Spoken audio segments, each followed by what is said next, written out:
Hi అండి. ఇవాల్టి video వచ్చేసి నేను బ్లౌజులు కట్ చేస్తూ ఉంటాను. మీరు అయితే మోటివేషన్ వీడియో అయితే చూసేయండి. మోటివేషన్ అంటే అసలు ఒక్కటి కూడా కుట్టలేకపోతున్నాము, లేజీగా ఉంటుంది, కుట్టాలంటే ఇంట్రెస్ట్ రావట్లేదు అనే వాళ్ళకి చెప్తూ ఉన్నాననమాట.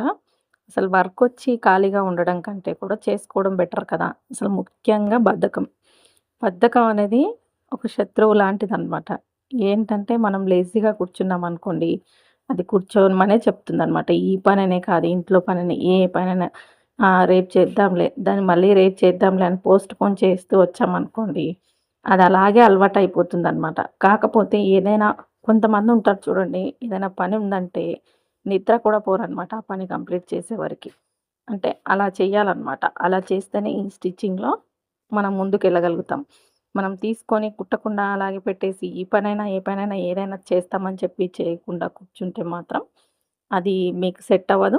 మీరు చేయలేరనే అర్థం అనమాట. అలా కాకుండా కొంచెం మనల్ని మనం మార్చుకొని పని చేసుకుంటూ వెళ్తే ఎలా ఉంటుంది? మనకు కూడా వర్క్ అనేది పెరుగుతుంది. మన చేతి నిండా కూడా అమౌంట్ అనేది వస్తుందనమాట. ఈ ఫీల్డ్‌లో మాత్రం పెట్టుబడి లేని పని ఏదైనా ఉందంటే నేను తక్కువ పెట్టుబడితో, మన కష్టంతో ఎక్కువగా ఎర్న్ చేసేదేదైనా ఉందంటే స్టిచ్చింగ్ అనే చెప్తానండి. ఎందుకంటే చేసే వాళ్ళకి తెలుస్తుందనమాట. కష్టం ఉంటుంది కొంచెం. మనం తొక్కాలి, కుట్టాలి ఉంటుంది. స్ట్రెస్ ఉంటుంది. కానీ ఎక్కడికైనా పనికి వెళ్ళామనుకోండి వేరే వాళ్ళ దగ్గరికి, అప్పుడు ఎలా ఉంటుంది రోజంతా వాళ్ళు చెప్పింది చేయాలి, కష్టపడాలి. వాళ్ళు చెప్పిందంతా చేసి మళ్ళీ ఇంటికొచ్చి ఇంట్లో పని చేసుకోవాలి. మనం ఒకటి కుట్టి కాసేపు కూర్చొనైనా కూర్చోవచ్చు. లేదంటే ఒకరోజు 2 కుట్టుకోవచ్చు. ఒకరోజు ఓపికుంటే 4 కుట్టుకోవచ్చు. ఇది మన పని. మన ఇష్టం వచ్చినట్టు చేసుకుంటాం. అలాగే మనకు వచ్చే ఇన్‌కమ్ మనమే తీసుకుంటాం. ఒకరి వెళ్ళినప్పుడు అలా ఉండదనమాట. వాళ్ళు చెప్పింది చేసి రావాలి. ఎలా చెప్తే అలా చేయాలి. చూడండి ఎంత తేడా ఉందో. ఇది స్వయం ఉపాధి అనమాట మనకి. మనం చేసుకోవచ్చు. వచ్చుంటే మాత్రం ఖచ్చితంగా అలవాటు చేసుకోండి. కొంచెం ఒంట్లో శక్తి అనేది ఎక్కువగా ఉంటే ఎక్కువగానే కుట్టుకోవచ్చండి. ఇంకా ఇంట్లో ఎవరైనా హెల్పర్స్ ఉన్నారు మనకనుకుంటే మాత్రం ఇంకా బాగా స్టిచ్ చేయొచ్చనమాట. చెప్తున్నాను కదా! ఇంట్లో పని చేయడానికి ఎవరైనా ఒక్కరున్నారు మనకు తోడుగా అనుకుంటే మాత్రం ఎంతైనా స్టిచ్ చేయొచ్చు. కానీ 2 చేయాలంటే ఇంటి పని, ఈ టైలరింగ్ చేయాలంటే కొంచెం తక్కువగా స్టిచ్ చేయగలుగుతామనమాట. చేస్తాం. ఎక్కువైనా చేస్తాం. కానీ మళ్ళీ ఏదో ఒక హెల్త్ సమస్య వస్తుంది కాబట్టి రోజు చేసుకోవాలి. అలా అని చెప్పేసి ఎక్కువగా చేయకూడదు. ఎక్కువగా చేస్తే నెక్స్ట్ డే చేయలేం కాబట్టి రోజు చేయాలి. వీలైనన్ని కుట్టుకోవాలి. మనకు ఎంత కుట్టగలుగుతామని మన కెపాసిటీ చూసుకోవాలి. అంతే స్టిచ్ చేసుకుంటూ, రన్ చేసుకుంటూ రావాలనమాట. ఇంకా, ఇంకా లేజినెస్ అన్నాను కదా! ఎలా ఉంటుందంటే ఇప్పుడు ఒక కస్టమరొచ్చి ఒక 10 డేస్ టైమ్ ఇచ్చి బ్లౌజులు ఇచ్చిందనుకోండి. రేపు కుడదాంలే ఇంకా 10 డేస్ టైం తీసుకున్నాం కదా! రేపు కుడదాం అని చెప్పేసి పక్కన పెట్టేయకూడదనమాట. చాలా టైం ఉందిలే నేను ఇంకా 10 డేస్‌కి ఇస్తానన్నాను. 2 డేస్ ముందు స్టార్ట్ చేసినా అయిపోతాయి అని చెప్పి చాలామంది అనుకుంటారు. అలా కాదు. వాళ్ళు 10 డేస్‌కి రానివ్వండి, 15 డేస్‌కి రానివ్వండి. మీరన్న ఆ 10 డేస్ లోపలే స్టిచ్ చేయండి. ఇంకెవరైనా ఇప్పుడు ఎలా ఉంటుందంటే స్టిచ్చింగ్ చేసే వాళ్ళకి, ఇప్పుడు నేనున్నాను. ఒక 8 రోజుల టైం అడుగుతాను ఖచ్చితంగా. నాకు లేట్ అవుతుంది తొందరగా అంటే కుదరదని చెప్పేసి. ఆ 8 రోజుల టైంలోనే నాకు మధ్య మధ్యలో అర్జెంట్ బ్లౌజెస్ ఒస్తాయి. వాళ్ళయి పక్కన పడేస్తాను. వేరే వాళ్ళే కుట్టాల్సొస్తుందనమాట. ఎందుకంటే చాలామంది వస్తూ ఉంటారు కాబట్టి మన దగ్గరకొచ్చే వాళ్ళే. మధ్యలో 2 బ్లౌజులు తీసుకొస్తారు. ఊరికెళ్ళాలి, వర్క్ ఉంది. ఏదో ఒకటి చెప్పి స్టిచ్ చేయించుకుంటారు. ఆ పక్కన పెట్టినవి ఆ పక్కనే అయిపోతూ ఉంటాయన్నమాట. అలా వర్క్ ఎక్కువగా ఉండి అయితే అది వేరు. కానీ వర్క్ లేకుండా ఒకరిద్దరు తీసుకొని పక్కన పెట్టేసి టైం వేస్ట్ చేసే వాళ్ళకి చెప్తున్నాను. అది అస్సలు కరెక్ట్ కాదనమాట. మనకు రేపు చేసే పనికి ఈరోజు ప్లానింగ్ ఉండాలి. ఈరోజు ప్లానింగ్ ఉంటేనే ఆ వర్క్ అనేది ముందుకొస్తుంది. కానీ రేపే ప్లాన్ చేసుకొని, రేపే కట్ చేసుకొని, రేపే లైనింగ్ తెచ్చుకొని, రేపే తడిపేసి, రేపే కటింగ్ చేసి, రేపే కుట్టాలి, రేపు కుడదాంలే అనుకుంటే ఆ రోజు వర్క్ అనేది ముందుకు సాగదు. అదే ముందు రోజు ఒక 15 నిమిషాలు టైం కేటాయించండి అక్కడ సాయంత్రం టైంలో. ఏమున్నాయి రేపు స్టిచ్ చేయడానికి? వాటికి కావాల్సిన థ్రెడ్స్ ఉన్నాయా? లైనింగ్స్ ఉన్నాయా? ఏం కుట్టాలి? ఎవరికివ్వాలి? ఇవి ఒక 15 నిమిషాలు మీరు చూసుకుంటే రేపు నెక్స్ట్ డే పననేది ఈజీగా అయిపోతుంది కదా! మనం ఏ పని చేసినా కూడా కొంచెం ముందు ప్లానింగ్‌తో చేస్తే ఎంత వర్కయినా కష్టం లేకుండా ఇష్టంగా అయిపోతుంది. మనం ప్లానింగ్ లేకుండా ఏదంటే అది కుట్టడానికి కూర్చుంటే మాత్రం ఎక్కడి బట్టలు అక్కడే ఉంటాయి. ఎక్కడి పని అక్కడే ఉంటుంది. మళ్ళీ లేజినెస్ కూడా తోడవుతుందనమాట దానికి. కాబట్టి ఈ వర్కు ఎలా ఉంటుందంటే ముందు చూసుకుంటేనే పననేది ఈజీగా అయిపోతుంది. రోజు ఎలా కుడతారబ్బా వీళ్ళందరూ ఇన్ని కుట్టాం, అన్ని కుట్టామని చూయిస్తారని మీరనుకోవచ్చు. కానీ రోజు చేయండి అలవాటవుతుంది. రోజు చేస్తే అలవాటవుతుంది. ఒక వారం రోజులు ఇలా ప్లాన్ చేసుకొని చేయండి. ఇంట్లో పని కొంతమందికి ఇంట్లో పనితోనే రోజంతా సరిపోతుంది. ఇంకా పిల్లల్ని స్కూల్‌కి పంపించడం, వాళ్ళు పంపించిన తర్వాత మళ్ళీ వంట, క్లీనింగ్ ఇదే మధ్యాహ్నం అయిపోతుంది. మధ్యాహ్నం తర్వాత కూర్చుంటే 1, 2 కుట్టేసరికి మళ్ళీ పిల్లలొచ్చేస్తున్నారు. ఇదైతే చాలా మంది ఈ ప్రాబ్లమ్ అయితే ఫేస్ చేస్తున్నారు. నేను ఇలా అంటున్నానని తప్పుగా అనుకోవద్దు. మాకు లేరా అండి పిల్లలు? మాకు కూడా ఉన్నారు కదా! మేము పిల్లల్ని స్కూల్‌కి పంపిస్తాం. మేము బాక్సెస్ పెడతాం. మేము పని చేసుకుంటున్నాం. ఎలా? కొంచెం ప్లానింగ్ అనేది అవసరం అనమాట దేనికైనా. ఇప్పుడు వంట పనంటారా? మార్నింగ్ లెవ్వగానే స్టార్ట్ చేయండి మీరు ఇంట్లో పనంతా క్లీనింగ్ అంతా చేసేసుకొని మీరు ఏ పద్ధతిలో వంట చేస్తారో ఆ పద్ధతిలో. అంటే కొంతమంది వంట చేస్తారు. కొంతమంది ఇల్లు అంతా క్లీన్ చేసేసుకొని, బ్రష్ చేసేసుకొని వంట చేస్తారు. ఎవరి పద్ధతి వాళ్ళది. అది మనం తప్పు పట్టడానికి లేదు కాబట్టి, ఇంకా మీరు వంట పని స్టార్ట్ చేసినప్పుడు కిచెన్‌లో ఏ టైం నుంచి ఏ టైం వరకు ఉంటారో, ఆ టైం లోపల మొత్తం వంట పని మొత్తం కంప్లీట్ చేసేయాలి.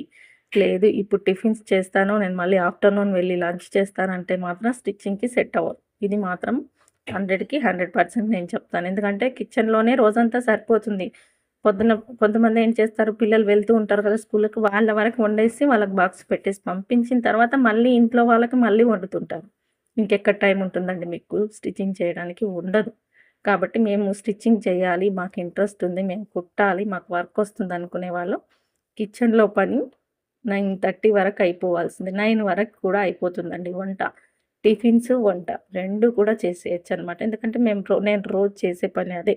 నేను ఖచ్చితంగా రోజు జొన్న రొట్టె చేస్తూ ఉంటాననమాట. రొట్టె అనేది కంపల్సరీ చేస్తాను. పిల్లలు తినేది పిల్లలకి చేసిస్తాను. మళ్ళీ వంట. మధ్యాహ్నానికి సరిపోయేది. నైట్‌కి కూడా కర్రీస్ సరిపోయేటట్టుగా కిచెన్‌లో పని అనేది నాకు పిల్లలు వెళ్ళేసరికి వంట పని మొత్తం కిచెన్ పనంతా కంప్లీట్ అయిపోతుంది. పిల్లలు వెళ్ళగానే మళ్ళీ ఇంకా ఎక్స్‌ట్రా బట్టలు ఉతుక్కోవడము, ఏమైనా ఎక్స్‌ట్రా పనులుంటాయి కదా ఇంట్లో అవి ఇవి సర్దుకోవడం అలాంటివి చేసేస్తాను. నాకు 10 వరకి ఇంట్లో పని మొత్తం నా టిఫిను, నేను రెడీ అవ్వడం మొత్తం 10 వరకు కంప్లీట్ అయిపోతుందండి. 10 వరకు కానీ నేను 10 వరకు షాప్‌కి రాననమాట. ఎందుకంటే ఇప్పుడు ఈ యూట్యూబ్ ఒకటి స్టార్ట్ చేశాను కాబట్టి వీడియోస్ ఎడిటింగ్ చేసుకోవడము, వాటికి వాయిస్ ఇవ్వడము, వీటికి ఒక హాఫ్ అన్ అవర్ అన్నా పడుతుంది తక్కువలో తక్కువ. ఇదంతా కంప్లీట్ చేసుకొని నేను షాప్‌కి వెళ్తాననమాట. అలా. ఈ ఎడిటింగ్ వల్ల కొంచెం లేట్‌గా వెళ్తున్నాను కానీ నైట్ టైమ్‌లో ఎడిటింగ్ పెట్టుకుంటే ఏమవుతుందంటే నిద్ర డిస్టర్బ్ అవుతుంది. అది డిస్టర్బ్ అవ్వద్దు. అది డిస్టర్బ్ అయిందనుకోండి, నేనసలు నిద్ర సరిగ్గా లేదనుకోండి, నెక్స్ట్ డే నేను బ్లౌజులనేవి స్టిచ్ చేయలేననమాట. అంత అడాప్ట్ అనమాట. ఇంక అందుకని చెప్పేసి నేను మార్నింగ్ వంట అయిపోయిన తర్వాత నేను రెడీ అయ్యి ఇంక వెళ్తున్నాను బయటికి అన్నప్పుడు, వీడియోస్ ఏమైనా ఉంటే ఎడిటింగ్ చేసి పెట్టుకుంటాను. డౌన్‌లోడ్ చేసి పెట్టుకుంటాననమాట. అలా ప్లాన్ చేస్తాను కాబట్టి, ఇప్పుడు స్టిచ్చింగు, ఇంటి పని, ఇంట్లో నాకు ఒక్కరు కూడా హెల్ప్ చేసేవాళ్ళు ఎవ్వరు లేరు. పనెంతుంటుందంటే చాలా ఉంటుంది. అన్నీ. అన్ని టిఫిన్స్ చేస్తాను, రొట్టె చేస్తాను, 2 కర్రీలు చేస్తాను, రైస్ చేస్తాను. ప్రతీదీ చేస్తాననమాట. ఏది ఇదొద్దులే ఏదో ఒకటి చేసుకొని తినేద్దాం అన్నట్టుగా ఉండదు. అన్నీ కరెక్ట్‌గా సమకూర్చిన తర్వాతే ఈ పని స్టార్ట్ చేస్తాను. నాకు కిచెన్‌లో టైం అనేది ఎక్కువగానే పడుతుంది. కానీ నేను రోజంతా పెట్టుకోననమాట. మీరేంటి బయటికి వెళ్తారు, బానే చెప్తాననుకోవచ్చు. కానీ మీరు కూడా ప్లాన్ చేసుకోండి ఇంట్లో ఉండేవాళ్ళు. మార్నింగే టిఫిన్ చేసేసి పిల్లలకు పంపించగానే మీకు మధ్యాహ్నంకి లంచ్ వండేసి పెట్టుకొని కిచెన్‌లోంచి బయటికి రండి తొందరగా. అప్పుడు వీలవుతుందనమాట స్టిచ్చింగ్‌కి. కానీ రోజంతా వండుకుంటూనే కూర్చుంటే ఈ పనికి సెట్ అవ్వరని నేనైతే ఖచ్చితంగా చెప్తున్నాననమాట. ఈ పని స్టార్ట్ చేసిన తర్వాత మధ్య మధ్యలో లేచి కూర్చొని ఒకటి కుట్టేసి, ఒక వంట ఏదో రైస్ పెట్టేసి మళ్ళీ వచ్చి మళ్ళీ కుడదామంటే సెట్ అవ్వదు. ఒకటి ఏదైనా కుట్టడానికి పెట్టుకున్నామంటే అది కంప్లీట్ అయ్యే వరకు అక్కడి నుంచి కదలకుండా ఉండడానికి ప్రయత్నించండి. అలా కుడితేనే అవుతుందనమాట. సగం కుట్టేసి పక్కన పెట్టేసి, ఇంకో పని చేసి, సగం కుట్టేసి ఇంకో పని చేస్తే రోజంతా 1, 2 అయితాయన్నమాట. ఇదే. ఇంకా ఎలాంటి సీక్రెట్స్ లేవు, ఎలాంటి టిప్స్ లేవన్నమాట. మనం చేసే వర్క్ ప్లానింగ్ చేసుకుంటే ఎంత పనైనా చేయొచ్చనమాట. ప్లానింగ్ లేకుండా చేస్తే పననేది ముందుకెళ్ళదు. మేమేమి చేయలేకపోతున్నామే అనే ఫీలింగ్ మాత్రం మిగిలిపోతుందనమాట. ముఖ్యంగా బయటికి వర్క్‌కెళ్ళే వాళ్ళని చూసుకోవాలి మనం. వాళ్ళు టైమ్ టు టైమ్ ఎలా మెయింటైన్ చేస్తారు? వాళ్ళకుండదా పని? వాళ్ళకి కూడా ఉంటుందనమాట. అన్ని పనులు మేనేజ్ చేసుకొని టైమ్ టు టైమ్ అక్కడికి వెళ్తారు, మళ్ళీ వస్తారు. ఇక్కడ ఇంటి పనిని, ఆ పనిని 2 బ్యాలెన్స్ చేస్తారు. ఇప్పుడు మనం అలాంటి పనే ఎంచుకున్నట్టనమాట. మనం ఇంట్లో ఉండి స్టిచ్ చేసినా, షాప్ పెట్టుకొని స్టిచ్ చేసినా కూడా ఇది కూడా సేమ్ అలాంటిదే. మనం కూడా ఒక టైం పెట్టుకోవాలి. ఇంకా మనకిదేంటంటే మన పని కాబట్టి కొంచెం రెస్ట్ తీసుకుంటూ, ఒకరోజు ఎక్కువగా కుట్టుకున్నా నడుస్తుంది, ఒకరోజు తక్కువగా కుట్టుకున్నా నడుస్తుంది. మన వర్క్‌ని బట్టి మనం ప్లాన్ చేసుకొని ముందుకు వెళ్ళాలి. అంతేకానీ ఇంకా రోజంతా ఇంటి పనితోనే సరిపోతుంది. టైం ఉంది కదా! రేపు కుడదాంలే, రేపు ఇద్దాంలే అనేసరికి ఆ టైం అనేది వచ్చేస్తుంది. అప్పుడనేది టెన్షన్ మొదలవుతుందనమాట. అమ్మో! ఇవ్వాల్సినవి ఉన్నాయి కదా! ఇంకా నేను ఇవ్వలేదే అని చెప్పేసి. కాబట్టి ప్లాన్‌తో వర్క్ చేసుకోండి. ప్లానింగ్‌తో చేసుకోండి. ఈజీగా చేసుకోండి. కష్టంగా కాదు, ఇష్టంగా చేయాలి ఏ పనైనా కూడా. కష్టంగా నాకు తప్పట్లేదు, నేను కుట్టాల్సొస్తుంది, నాకు డబ్బులు లేక ఈ పని చేయాల్సొస్తుంది, లేదంటే నేను ఇది చేసేదాన్ని కాను అనే ఫీలింగ్‌తో మాత్రం అస్సలు చేయకండి. మీరు 1 కుడతారా, 2 కుడతారా, లేదా 3 కుడతారా, లేకపోతే 2 రోజులకొకటి కుడతారా అనేది మీ ఇష్టం. కానీ ఇష్టంగా చేయడం అలవాటు చేసుకోవాలనమాట. ఇష్టంగా చేస్తే ఏ పనైనా కష్టం అనిపించదు. కాబట్టి ఇంటి పనిని తొందరగా ముగించుకొని స్టార్ట్ చేసుకోండి. వర్క్ అనేది ఈజీగా అవుతుంది. ఎందుకంటే ఇప్పుడు ప్రెజెంట్‌గా 8 ఇయర్స్ నుంచి నేను షాప్‌లో కుట్టుకుంటున్నాను. అంతకుముందు ఇంట్లో కుట్టేదాన్ని. ఇంట్లో కుట్టేటప్పుడు నేను కూడా చాలా తక్కువగా కుట్టాను.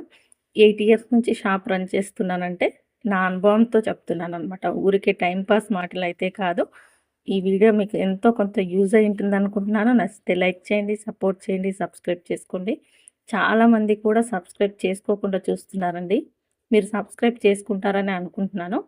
నేనైతే జెన్యూన్‌గా చెప్పడానికి ప్రయత్నిస్తాను. ఉన్నది ఉన్నట్టుగా మాట్లాడడం నాకిష్టమనమాట. అందుకే వీడియోస్ అన్నీ మీకు నచ్చుతున్నాయో లేదో నాకు తెలీదు కానీ, ఉన్నది ఉన్నట్టుగా చెప్పేస్తాను. ఎవరికైనా నొచ్చుకొనుంటే మాత్రం నేనేం చేయలేననమాట. జరిగేదే చెప్తాను కాబట్టి. ఇంక చూడండి నా కటింగ్ కూడా అయిపోయింది. నచ్చితే లైక్ చేయండి.